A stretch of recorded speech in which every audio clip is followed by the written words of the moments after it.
தொடர்ந்து பத்திரிகையாளர் துரை கருணா இருக்கிறார், அவரிடம் பேசலாம். சார் வணக்கம். வணக்கம். வணக்கம் சகோதரா. அதிமுக எம்எல்ஏக்களுடன் இபிஎஸ் ஆலோசனை மேற்கொண்டு வரதை பார்க்கிறோம். அதிமுக முன் இருக்கக்கூடிய வாய்ப்புகளா என்னெல்லாம் பார்க்க வேண்டியது இருக்கு சார்? இல்ல, இப்ப இந்த ஒரு நெருக்கடியான சூழல்ல அனைத்து இந்த அண்ணா திராவிட முன்னேற்ற கழகம் இருக்கிறது. கடந்த முறை ஆட்சி இழந்து, இந்த முறையும் ஆட்சி இழந்து, இந்த முறை பிரதான எதிர்க்கட்சி என்கிற அந்தஸ்தையும் இழந்ததால் என்ன நிலைப்பாட்டை எடுப்பது என்பதுல ஒரு மிகப்பெரிய அளவுல ஒரு குழப்பமான சூழல் நிலவுதுன்னு பார்க்கலாம்.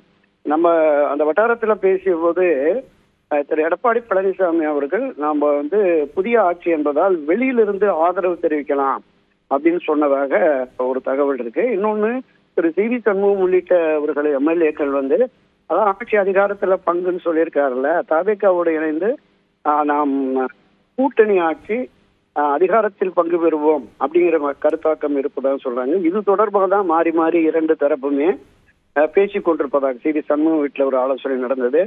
அதை தொடர்ந்து எடப்பாடி பழனிசாமி வீட்டில் ஒரு ஆலோசனை, திரும்பவும் ரெண்டு தரப்புமே மாறி மாறி ஆலோசனைகள், தீவிரமான ஆலோசனைகள் நடைபெற்று வருகிறது அப்படின்னு சொல்றாங்க. எந்த நிலைப்பாடு எடுத்தாலும் அண்ணா திராவிட முன்னேற்ற கழகத்தினுடைய அரசியல் எதிர்காலத்தை கருத்தில் கொண்டு அந்த முடிவை எடுத்தாதான் கட்சி மீண்டும் ஒரு கட்சிப்பாதைக்கு போகும், மீண்டும் ஆட்சி அதிகாரத்திற்கு வரும்.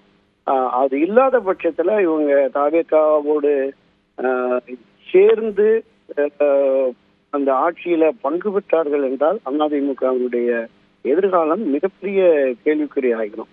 வெளியிலிருந்து ஆதரவுன்னது ஒரு 6 மாதம் ஒரு வருடம் பார்த்துட்டு புரட்சித்தலைவர் எம்ஜிஆர், அம்மா செல்வி ஜெயலலிதா வெளியில இந்த ஆட்சி நடைபெறும் என்று எதிர்பார்த்தோம், அப்படி இல்லை, அதனால எங்கள் ஆதரவை நாங்கள் வாபஸ் பெறுகிறோம் அப்படின்னு வெளியில இவங்க அரசியலை முன்னெடுக்கலாம். ஆனால் அந்த ஆட்சியில் பங்கு என்று தவேகா அமைச்சரவையில போய் இடம்பெற்றார்கள் என்றால் அது ஒரு மிகப்பெரிய அளவுல அது ஒரு வரலாற்று பிழையாகவே இருக்கும் அப்படின்னு தான் நான் கருதுறேன். போல தவேகா தலைவர் விஜய் தரப்புல விசிக, கம்யூனிஸ்ட் உள்ளிட்ட கட்சிகளுக்கெல்லாம் கடிதம் அனுப்பப்பட்டிருக்கிறத, கொடுக்கப்பட்டிருக்கிறத பாக்குறோம். ஆனா அதிமுக தரப்புக்கு எந்த ஒரு அழைப்பும் கொடுக்கப்பட்டதா தெரியல. அதுல இருந்து என்ன புரிஞ்சுக்க வேண்டி இருக்கு? இல்ல, இப்ப 2026 தேர்தல் பரப்புரையின் போதே விஜய் அதிமுக ஒரு பொருட்டாவே கருதல. டிவிகே வர்சஸ் டிஎம்கேன்னு இறங்கிட்டு என்டிஏ அதர்ஸ் பார்ட்டிங்கெல்லாம் அதிமுகவை ஒரு பொதுவெளிகளில் அழைத்தார், நம்ம பார்த்தோம் அதை. அப்ப அவருடைய நோக்கம் என்பது இந்த இரண்டு திராவிட கட்சிகளுக்கு மாற்றாக லஞ்ச ஊழலற்ற ஒரு ஆட்சியை கொண்டு வரணும் அப்படின்னு. அப்ப ஆட்சியில் பங்கு பெறாத திராவிட முன்னேற்ற கழகத்தில் அணி சேர்ந்து, கூட்டணி சேர்ந்து ஓரளவுக்கு வெற்றி பெற்று இருக்கிற காங்கிரஸ், கம்யூனிஸ்ட், விசிகா போன்ற கட்சிகளுக்கு அழைப்பு விடுத்தார் என்றால் அவர்களுடைய ஆதரவோடு ஆட்சி அமைத்தால் போதும், அதுவே நமக்கு பெரும்பான்மை பலம் அப்படிங்கிற மாதிரி இருந்தது.